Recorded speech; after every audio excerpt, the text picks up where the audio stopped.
자, 45페이지 한번 펼쳐봅시다.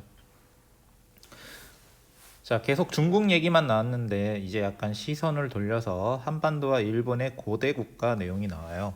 근데 아무래도 세계사다 보니까 우리나라에 대한 내용은 조금 소략하게 다릅니다. 왜냐면 우리나라가 중요하지 않은 나라라서가 아니고 한국사 시간에 다 배웠으니까 여기서 또 우리나라 역사를 자세하게 서술하는 건 약간 지면 낭비겠지. 그래서 우리는 일본의 역사를 조금 더 여기서 자세하게 배울 거예요. 교과서 분량도 마찬가지고. 자, 우리나라는 간략하게 살펴봅시다. 최초의 국가 고조선이고 청동기 문화를 기반으로 했어. 근데 한나라 무제의 공격으로 멸망하였다.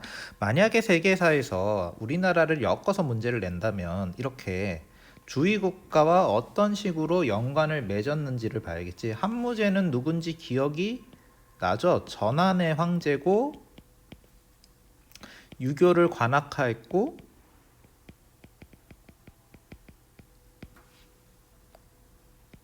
장건을 서역 원정을 보냈고 사마천이 사기를 쓰던 시기입니다.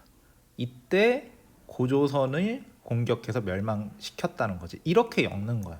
한무제에 대한 설명 이렇게 뭐 전한의 황제고 유교를 관학했고 뭐 흉노를 공격했고 장건을 서역 원정을 보내고 사마천 사기를 썼던 시대고 그 시대에 무슨 일이 있었냐라고 할 때 고조선을 공격해서 멸망시켰다 이렇게 얘기가 나온다는 거지. 한무제가 공격해서 멸망시킨 나라가 남비에시라는 중국 남쪽에 있었던 베트남의 조상이라고 할 수 있는 국가도 멸망을 시키고, 멸망은 못 시켰지만 흉노도 공격을 하고 서역도 지배했고, 그리고 좀 더 엮자면 원래 한나라는 군국제를 시행했는데 그 제후들을 다 없애버리고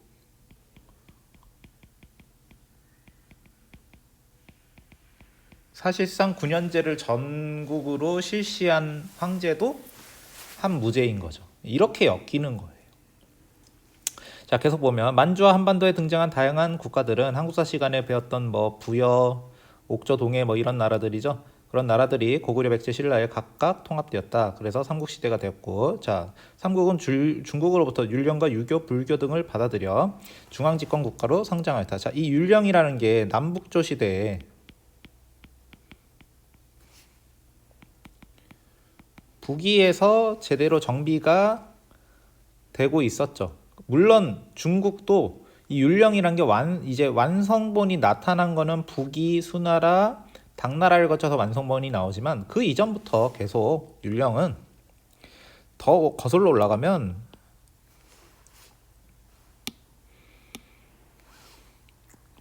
서진 때부터 계속 율령은 만들고 있었어요.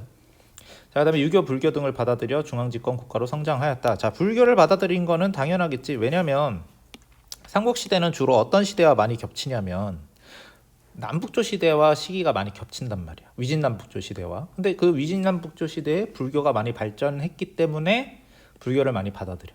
그럼 도교도 많이 발전했다는데 도교는 안 받아들이나요? 도교도 받아들여요. 근데 불교를 더 받아들이는 게 눈에 띄는 거지. 자, 그래서 중앙집권 국가로 성장했고 이를 일본에 전파하여 일본 고대 국가 형성에 기여하였다.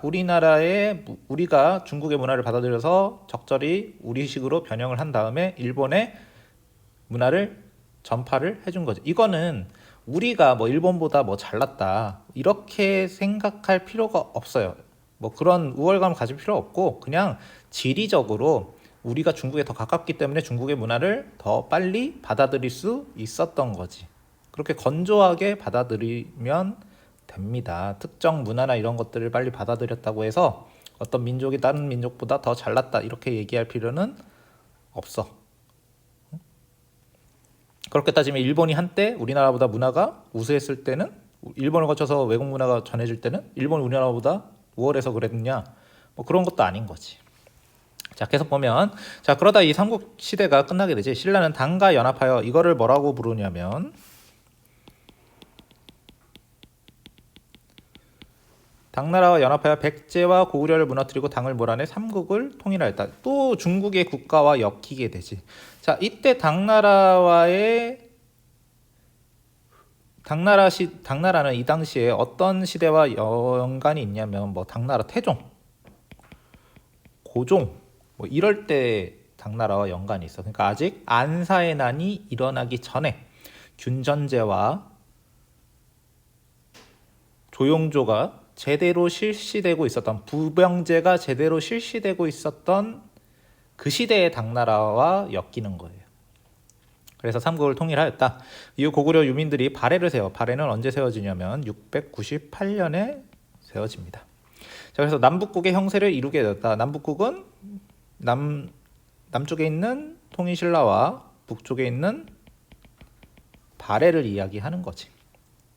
자, 신라 발해는 당의 제도와 문화를 받아들이면서 일본과도 교류했다. 여기서 말하는 당의 제도와 문화는 뭘 얘기하는 거겠어? 율령, 그지? 뭐 이런 국가를 운영하는 발달된 문화를 받아들인 거죠. 특히 당나라의 삼성육부제도 같은 경우에는 신라는 나라가 세워진 지 오래됐기 때문에 전통적인 제도가 많지만 발해는 세워진 지 얼마 안 됐잖아. 그래서 당나라의 삼성육부제도를 거의 그대로 가지고 와. 이름을 좀 변형해서. 그리고 일본과도 교류하였다. 우리나라는 이렇게 간략하지 않았나? 근데 우리나라의 우리나라 역사의 내용을 세계사에서 자세하게 배울 필요는 없지만 그래도 이렇게 일본이나 중국과 엮이는 사건들은 우리가 알아둘 필요가 있는 거죠. 한국사를 아예 버려둘 수는 없는 거야. 엮이는 시대가 있기 때문에. 자, 그러면 계속 보면 자, 고대 한일 간의 문화 교류 특히 백제와의 교류가 많았다고 해. 이거는 그치? 백제가 일본에게 보내준 거고, 자, 금동 미륵보살 방가사유상은 확실하진 않은데 아마 신라의 유물일 거라고 추측을 해요. 이게 확실하지 않다는 건 일본 건지 한국 건지 헷갈린다가 아니고 신라인지 백제인지가 헷갈렸던 거야. 근데 백제일 거라는 게 좀 중론인데 신라에서 만든 방가사유상가 어때? 이건 일본에서 만들어진 방가사유상인데 요즘 같으면 표절 시비가 나올 정도죠. 그지? 그 당시에는 그런 개념이 없고 원래 비슷한 건 따라하는 게 정상인데 그 정도로 우리나라의 문화가 일본에 전파된 게 많았다 이렇게 생각을 하면 돼. 당연히 이웃나라니까 교류가 많았겠지. 자, 그럼 일본 역사로 갑시다. 자, 일본 역사에서는 까다로운 게 있어. 자, 일본 역사에서 까다로운 점은 시대 구분이 까다롭습니다. 왜냐하면 중국은 외울 게 많지만 상대적으로 간단해. 시대 구분이. 왜? 왕조 단위로 시대 구분이 가능하니까. 우리나라는 중국보다 살짝 복잡하지만 그래도 왕조 단위로 비교적 구분이 가능합니다. 왜냐하면 삼국시대 이후로는 삼국시대, 통일신라, 발해까지 해서 남북시대, 고려, 조선 하면 끝이잖아. 그 안에 또 세부적인 시대 구분이 있지만 크게 나눴을 때 그렇단 말이야. 근데 일본은 시대 구분을 할 때 문제가 뭐냐면 어떨 때는 문화를 구분으로 하다가 나중에 이따가 나올 텐데 나라 시대, 해이안 시대 이러면 수도 위치가 어디에 있느냐 이런 식으로도 나누고 갑자기 뜬금없이 야마토 왕조 시대 이런 식으로도 야마토 정권 시대 이런 식으로도 나오기도 해요. 그러니까 시대 구분의 그 기준이 왕조 단위로 만들 수가 없어. 왜냐하면 일본은 자기네들 말로 만세일기라고 해서 왕조가 바뀐 적이 없어. 계속 천황이 일대로 이어진단 말이야. 그러니까 왕조로 구분이 안 되겠지. 그걸로 구분할 수가 없어. 그러면 다른 걸로 구분을 해야 되는데 구분할 수 있는 기준이 오래전 시대에는 문화밖에 없으니까 문화로 구분을 하다가 나중에 일본의 통일 왕조가 제대로 나왔던 시기부터는 이제 다른 걸로 안 하고 수도의 위치를 가지고 시대를 나누다가 나중에는 또 이제 실권이 천황이 있지 않고 또 무슨 군인들이 정권을 잡아서 막부를 만들었다. 그럼 또 막부를 기준으로 해야 되잖아. 그런 식으로 좀 시대 구분이 기준이 한 가지가 아니고 문화를 기준으로 삼았다가 수도의 위치를 기준으로 삼았다가 어떤 군인들이 어떤 무가 정권이 어디에서 막부를 열었느냐 이걸 가지고 또 기준을 잡았다가 이런 식으로 좀 한국이나 중국의 왕조 단위로 구분하는 것과는 좀 다른 식으로 구분하니까 좀 생소하고 까다로울 거예요. 그러니까 시대 구분을 할 때 조금 신경 쓸 필요가 있어. 자, 그럼 내용을 봅시다. 자, 먼저 문화 단위로 나누는 거야. 1만 년 전부터 조문 문화라는 신석기 문화가 나타났다. 자, 조문 문화에서 중요한 점은 조문 토기를 사용했다라는 건데 이게 왜 중요하냐면 지금 전 세계에서 발견된 토기 중에 가장 오래된 토기야. 우리나라에도 아직 조문 토기보다 오래된 토기가 발견되지 않은 것 같아요. 그래서 현재 발견된 토기 중에는 가장 오래된 토기다. 10,000년 전부터 토기를 만들고 있었으니까. 조문 토기가 어떻게 생겼는지 궁금하면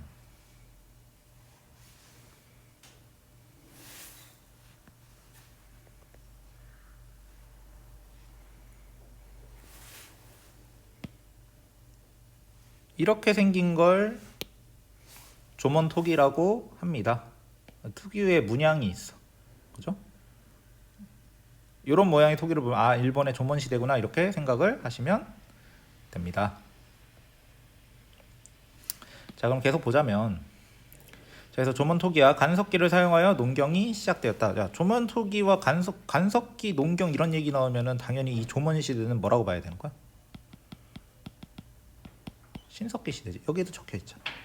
자, 여전히 수렵과 채집이 중심이었다. 기원전 3세기부터 대륙과 한반도에서 벼농사 기술과 청동기, 철기가 전파되어 야요이 시대가 시작되었다. 자, 야요이 시대는 시대 구분이 어떻게 되냐면 기원전 3세기부터 기원 후 3세기까지의 시기를 야요이 시대라고 합니다. 이러면 600년인 것 같지? 대충 600년 정도 됩니다. 자, 이후 일본 열도에는 소국들이 등장하여 한반도와 교류하면서 새로운 문화를 만들어갔는데 3세기경에는 그러니까 우리나라와 교류를 많이 했다는 거지. 한반도의 교류. 그래서 한반도에서 받아들인 게 뭔데? 봐봐. 일본은 원래 구석기, 신석기, 청동기, 철기 이런 식으로 발전을 해가는데 일본은 뭐가 빠져있냐면 우선 섬이다 보니까 사람들이 정착하는 시기가 늦었나 봐. 구석기 유물이 별로 없어요. 그래서 신석기 유물부터 발견이 돼. 일본 애들이 자기네 나라의 구석기 유물이 발견이 잘 안 되니까 막 조작한 적도 있어. 자, 신석기 유물부터 주로 발견이 되기 시작하고 청동기에서 철기로 순서대로 가는 게 아니고 한꺼번에 받아들여. 왜? 외부에서 이미 우리나라에서는 청동기, 철기를 발전시켰던 시기에 다른 나라에서는 청동기를 쓰다가 철기를 쓰는 식으로 순서대로 넘어간다면 이미 우리나라에서 철기까지 사용하던 시기에 문화가 확 전파가 됐기 때문에 일본 애들은 청동기, 철기를 한꺼번에 받아들여. 이 시대를 야요이 시대라고 해요. 그러면 선생님, 일본에서 청동기 시대는 언제 시작되나요? 야요이 시대야. 철기 시대는 언제 시작되나요? 야요이 시대야. 이렇게 대답하는 거지.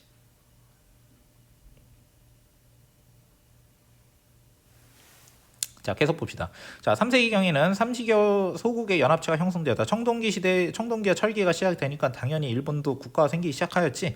자, 그 중에서 야마타이국이 가장 강하였다. 야마타이국은 아직 확실히 밝혀진 건 없는데 야마토와 구분을 하세요. 야마토 정권은 이따 나오겠지만 4세기 때부터 출현을 해. 근데 야마타이국은 3세기 때 출현을 하고 야마타이국은 중요한 게 뭐냐? 얘네가 중국에 사신을 보낸 적이 있어. 당시 3세기니까 중국은 위진 남북조 시대였겠지. 그 중에 위나라에 사신을 보내. 3세기니까. 그럼 중국은 삼국시대겠지. 그치? 위진 남북조 초기 삼국시대에 야마타이국이 중국에 사신을 보낸 적도 있었다. 그치? 야마타이국은 3세기 때 활동했던 국가이기 때문에. 자, 페이지를 넘어가 봅시다.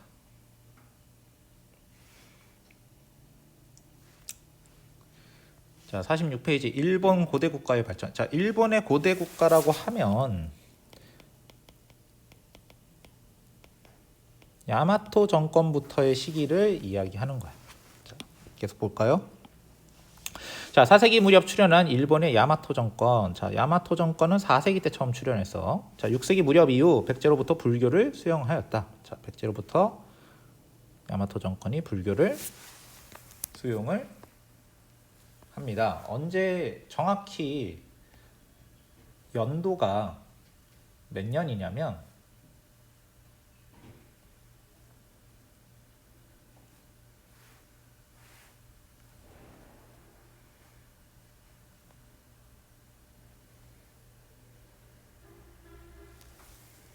대략 신라랑 좀 비슷한 시기에 받아들이는데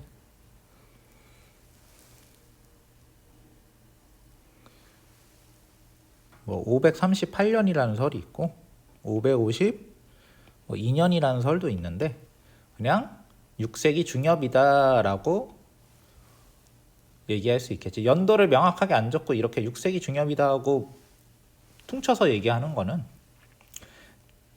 설이 많기 때문에 이렇게 얘기를 하는 거예요. 근데 대략 뭐 이 시기에는 들어왔다. 한창 우리나라 삼국시대 하고 있을 때 백제로부터 불교를 수용했고, 자, 쇼토쿠 태자는 중국과 한반도의 선진 문화를 받아들여 중앙 집권 체제를 강화하고 삼국시대처럼 발전을 했다라는 거야. 자, 적극적인 불교 진흥책을 폈다. 이때 아스카 지방을 중심으로 불교 문화가 크게 발전하였다. 그래서 이 아스카 지방을 중심으로 불교 문화가 크게 발전한 시대를 아스카 시대라고 불러.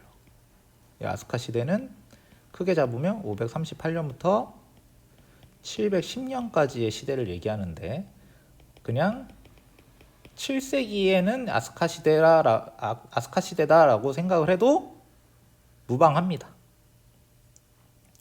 자, 7세기 이후 유학생과 승려를 포함하는 사절을 중국에 보내 적극적으로 중국의 문물을 받아들였다. 자, 일본 애들이 이제 우리나라를 통해서 중국의 문물을 받아들이느니 아예 직구를 하고 싶은 거야. 그래서 중국의 사절을 직통으로 보냅니다. 근데 사절의 이름이 뭐야? 견수사, 견당사지. 그러면 수나라에 보낸 건 견수사고 견당사는 당나라에 보낸 걸 견당사라고 부르지. 그럼 수나라와 당나라가 특히 수나라가 존속했던 시기에는 7세기 초잖아. 그지? 견수사, 견당사를 보냈던 시대도 따지고 보면 아스카 시대인 거지. 자, 이러한 과정에서 다이카게 신이 일어나 당의 율령 체제를 모방한 국왕 중심의 중앙 집권 체제가 확립되어 나왔다. 드디어 당나라의 율령 체제를 모방한 체제가 나와. 그러면 일본이 율령을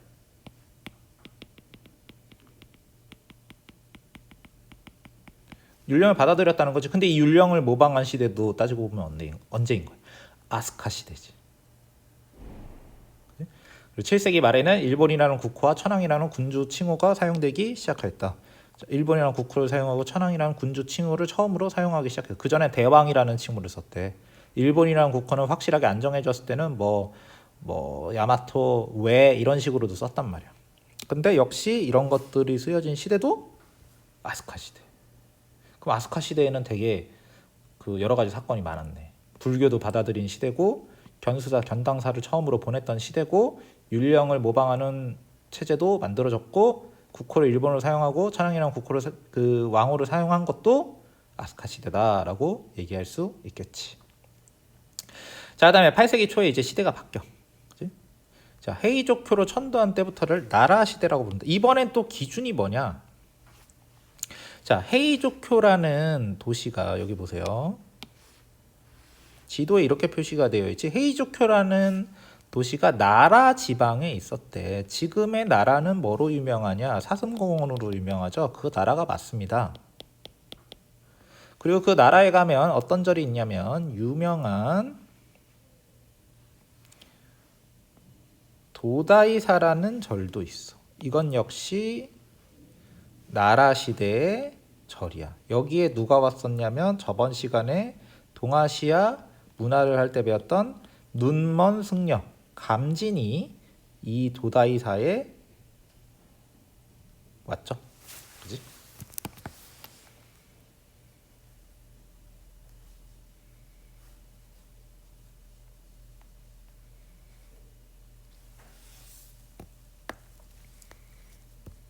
도다이사 주지스님으로 만들어줬단 말이에요.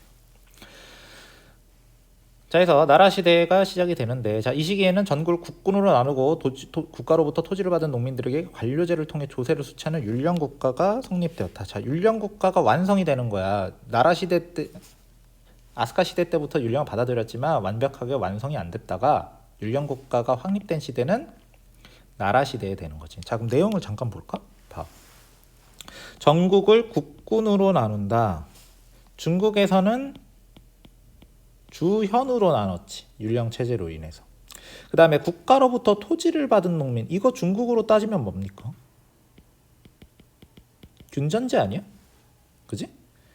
관료제를 통해 조세를 수취했다. 이거는 조용조와 대응하는 거지. 그러니까 지금 이 당나라의 제도를 받아들여서 일본에서도 율령 국가로서 당나라의 제도를 흡수해서 자기네식으로 변형한 다음에 시행을 했다라는 거예요. 자, 그다음에 역사책을 씁니다. 자, 고대 역사와 신화를 뒤섞여 정리한 고사기, 일본서기, 그다음에 일본의 고전 시가를 엮인 만엽집이 편찬되었다. 이건 모두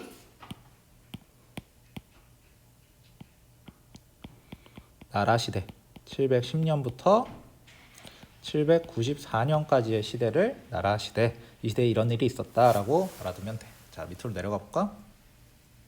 그러니까 여기 나오는 이 일본의 유명한 도다이사 대불이 있고, 이 도다이사가 아주 큰 절이에요. 이게 한번 불탔다가 건물 같은 경우에 불탔다가 다시 만들었다고 하는데 원래보다 좀 작게 만들었다 하더라고. 근데 어쨌든 이 유명한 일본의 사찰이 나라 시대에 만들어졌다라는 걸 꼭 기억을 하기 바랍니다. 자, 근데 일본 애들이 이제 수도를 또 바꿔.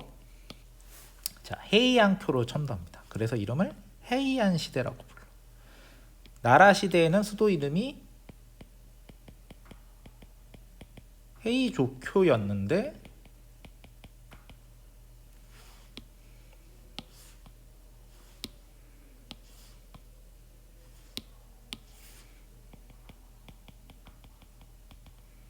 표로 바뀌는 거야. 그럼 나라 시대도 헤이조 시대라고 하면 안 되나요? 그랬으면 좋았겠는데 안 그랬잖아. 그죠?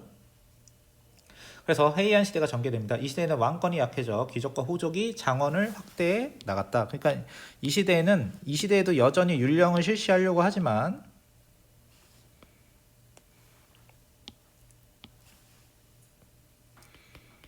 율령 국가가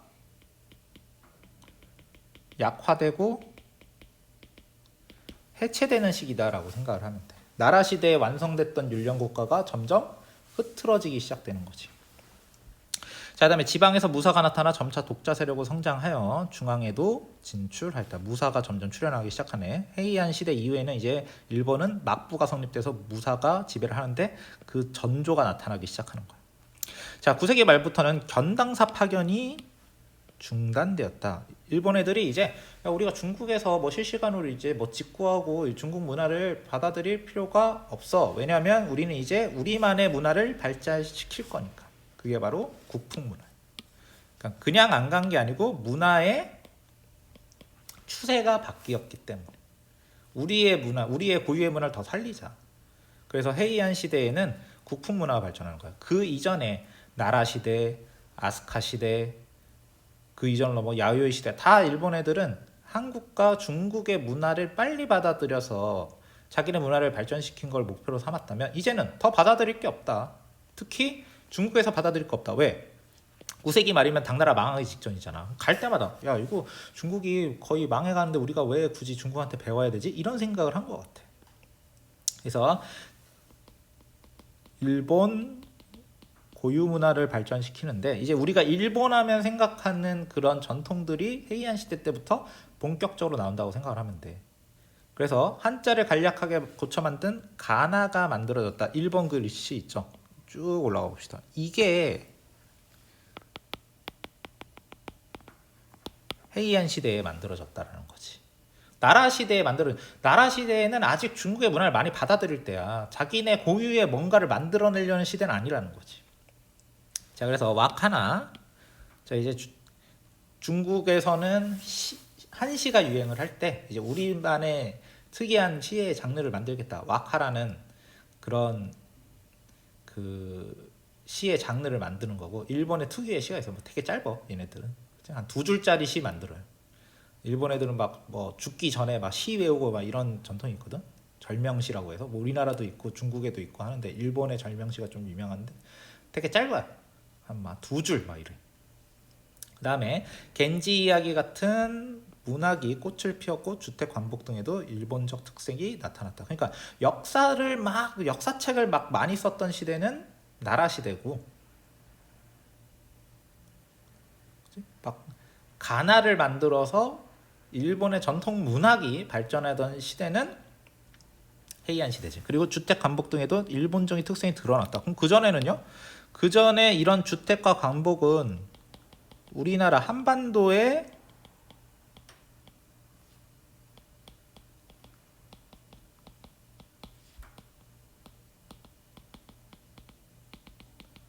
중국의 주택 의복을 그대로 가져다가 쓴 거라면,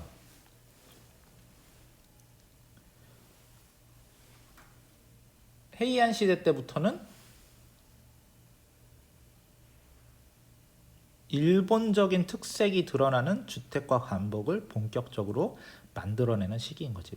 나라 시대 이럴 때 보면은 얘네들이 입고 다니는 옷이 다 뭐 중국 관복 이런 거예요. 별로 차이가 없어 중국이랑. 근데 헤이안 시대 때부터는 특이한 일본만의 특색이 드러나는 것들을 많이 입고 다니기 시작하는 거지. 자, 그러면 한번 정리를 해봅시다. 뭘 정리하냐면,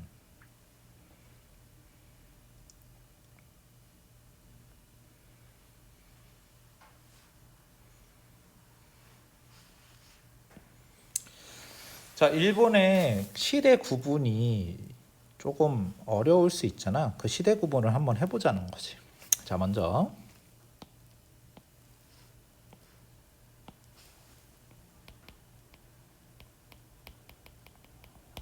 조먼 시대부터 봅시다. 시대는 약 1만 년 전부터 시작돼. 조먼 시대의 특징은 신석기 문화라는 거고, 또 하나의 특징은 조먼 토기를 사용했다라는 거야. 자, 그러다가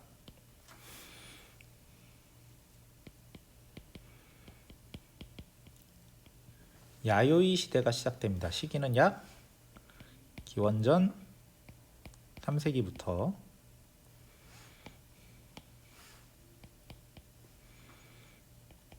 기원 후 3세기까지의 시대예요.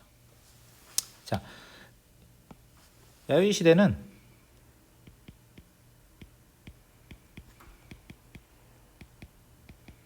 청동기 철기 문화가 한꺼번에 들어왔고 벼농사까지 다 들어. 그래서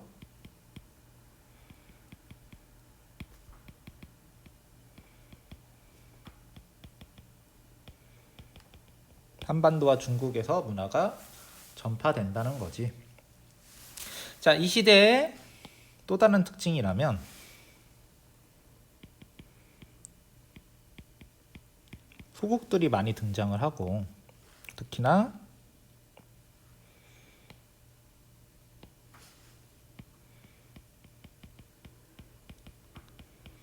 야마타이국이라는 소국이 등장해서 중국과 교류도 했다. 이런 걸 알아둘 필요가 있는 거지. 자, 이제 내려가 봅시다.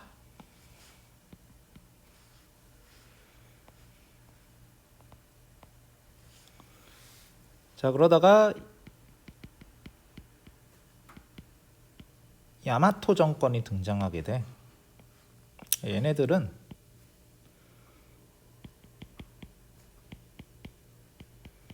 4세기에 등장해서 쭉 가. 지금의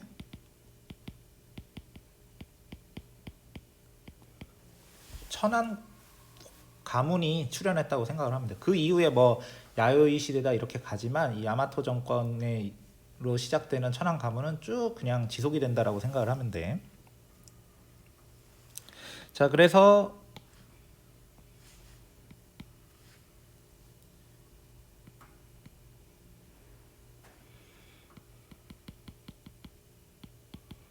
아스카 시대가 시작이 되는 거지.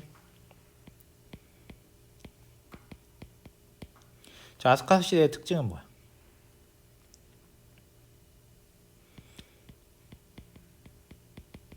불교 문화가 발전했고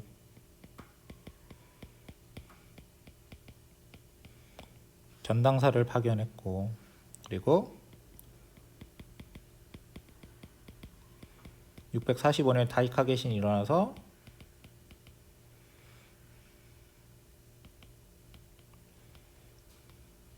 율령 체제를 모방하기 시작해. 완성된 건 아니야. 나중에 이제 나라 시대쯤 돼야 완성됐다고 얘기를 합니다. 그리고 일본이라는 국호와 천황이라는 칭호도 사용을 하기 시작하는 거지. 자, 그러다 이제 수도 이름으로 이제 나라 이름을 막 정하는 시대가 오네. 그게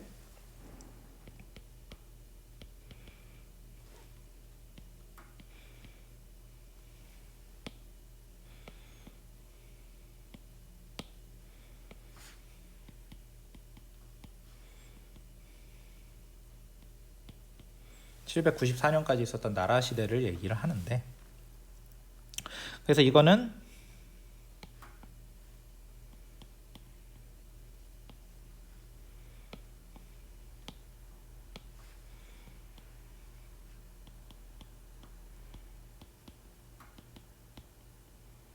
율령 국가가 확립이 되고, 그리고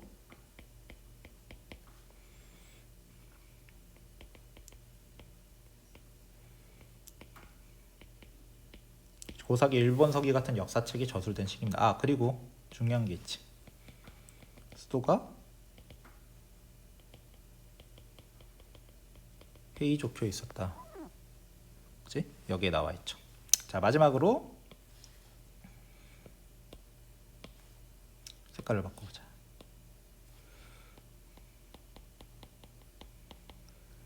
헤이안 시대가 시작이 되지. 그치? 헤이안 시대는 되게 오래 가요. 794년부터 1185년까지 가. 수도가 헤이안에 있지. 얘네들의 특징은, 헤이안 시대의 가장 큰 특징은 나라 시대 때 만들어놨던 율령 국가가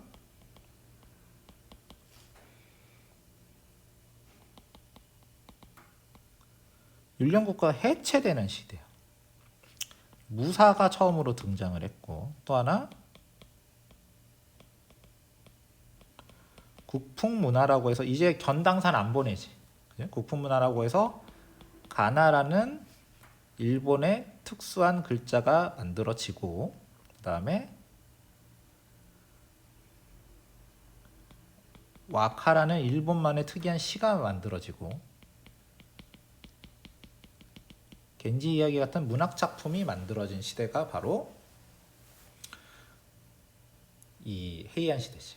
적어놓고 보니까 아주 글씨가 개판인데 여러분들은 나름대로 깔끔하게 정리하길 바랍니다. 자, 오늘 여기까지 하겠습니다.